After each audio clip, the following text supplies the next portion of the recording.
Good. Hey, everyone. Welcome to the next bit on our IPCP module videos of why you should join the next pathway next February, the 27th. 27th, yeah. 7th, 2023.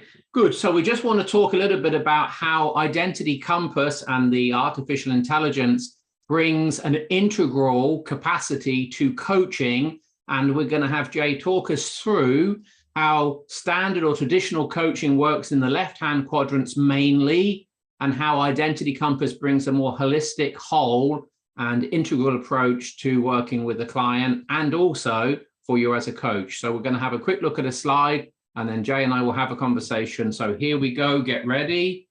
So this is the difference that makes the difference between subjectivity and objectivity. And it's massive in coaching because the whole field of coaching is basically grounded in the coach's and the client's subjectivity. So this is a game changer we're about to look at. Here we go. Good.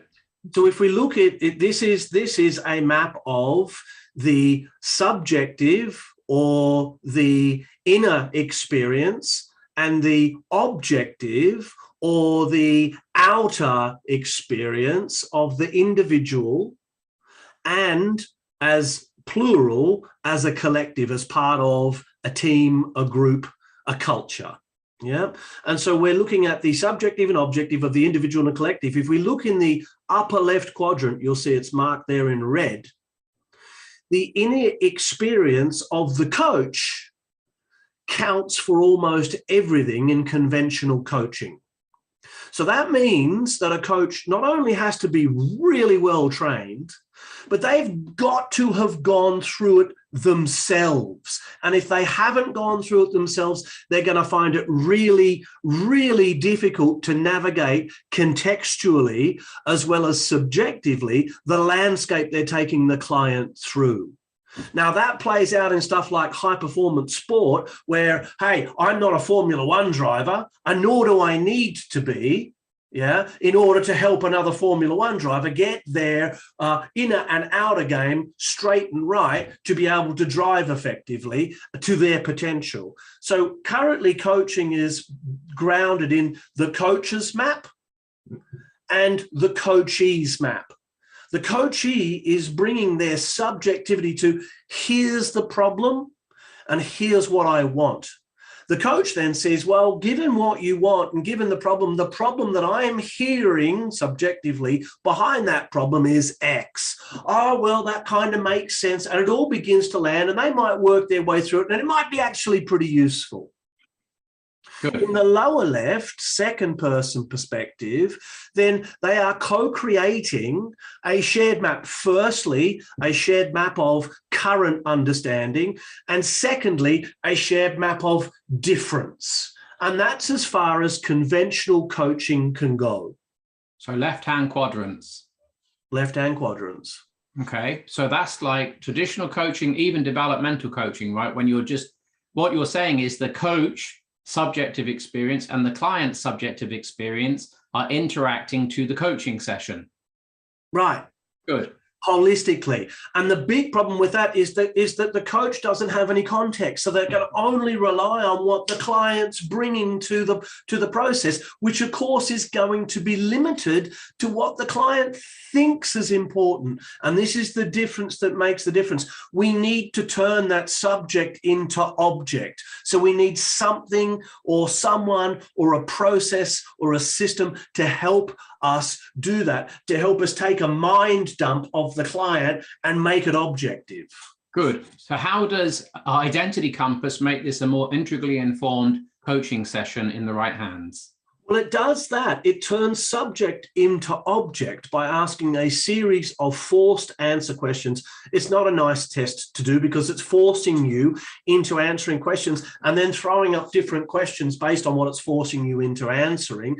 And so it's a forced answer test. So it feels like, well, neither of those are true, but it's taking you down a pathway where those small calculations start to play out in a big way in terms of your thinking patterns.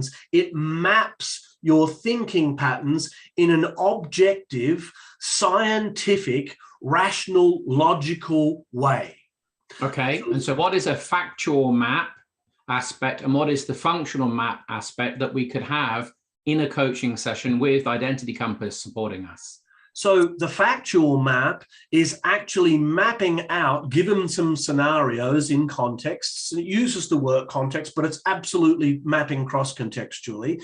It's using the work context to map out thinking structures and place them out in a given way and shows how all of these thinking patterns interact with one another, and immediately helps you identify, using some AI technology, where the leverage point for the shift is for the client objectively. So that's the actual map. Even if the client doesn't see that subjectively, right? They don't remember. Oh, mostly they don't. Mostly the client will go, I disagree with that, but we can even show where their disagreement's coming from given the map.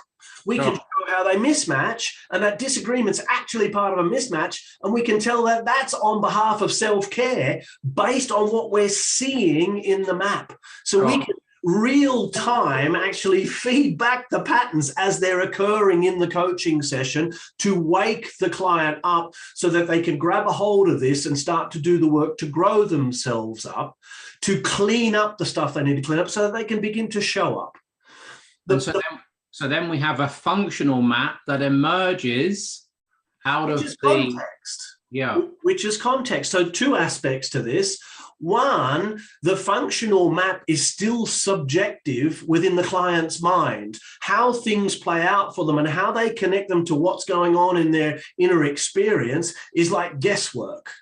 Yeah. Sure. With the functional map, we can bring context in and we can look at work, we can look at personal, we can look at primary relationships, we can look at children, we can look at parents, we can look at community, we can look at all of those aspects and ask, how does this play out for you in this context, to start to get an understanding of what's cross-contextual and what's actually contextual. That means that they can shift between their thinking between contexts, which means they have more flexibility in the lower right component, or less flexibility, telling us how rigid their thinking patterns are. Good. So let's summarize this with a couple of questions for you. So you've been coaching for a few years and you're an averagely good coach. Just give me a moment to relax my face. And so given that, what would you be happy to go on coaching people knowing Identity Compass is in the world and not have access to it? What difference has it made to you as an experienced coach, 15 years of coaching? Yeah. What difference can you see and benefit has Identity Compass brought to your actual corporate coaching? Has shown me that I've been guessing up until I got a hold of the Identity Compass. It's shown me that my guessing is fairly accurate, yet, because I'm a human being, actually quite limited. And so would I coach without it now? Absolutely not. I mean, I'm literally flying with one arm and one eye.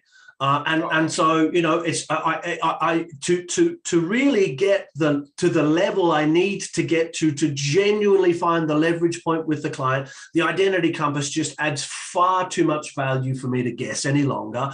And it's from their perspective, right? I've had a client go, I don't agree. And I've said to the client, it wasn't me who filled in your Identity Compass, it was you. So I'm not saying this, actually you are. You're disagreeing and taking a polar response against yourself. And then I said, let's look at the Identity Compass and see how that actually works out. And we found 6 key driver cognitive intentions that fit that pattern. And the moment the client saw it, the client literally went bright red and said, I feel more seen and more understood than any other conversation I've ever had with anybody to this point. I have not understood why I'm getting the responses I'm getting, and now I'm starting to understand why they happen the way they happen.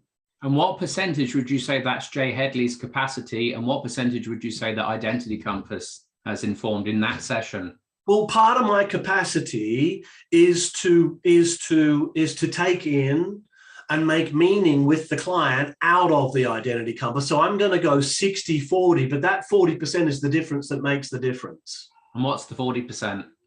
That is the difference that makes the difference. The 40% is the identity compass. The 60% is all of the grounded learnings and understanding how the identity compass needs to be read and translated with the client's help.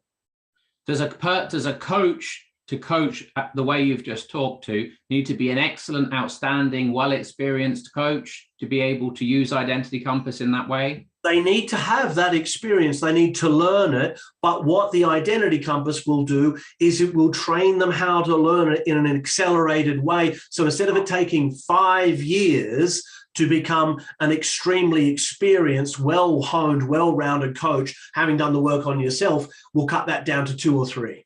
Sure. Anything else? Come and look at the program. If you haven't had a chat with us, book a chat, get on the program. If you want to coach at the next level, this is the process and the tool that is going to take you there. Good. Catch you next time.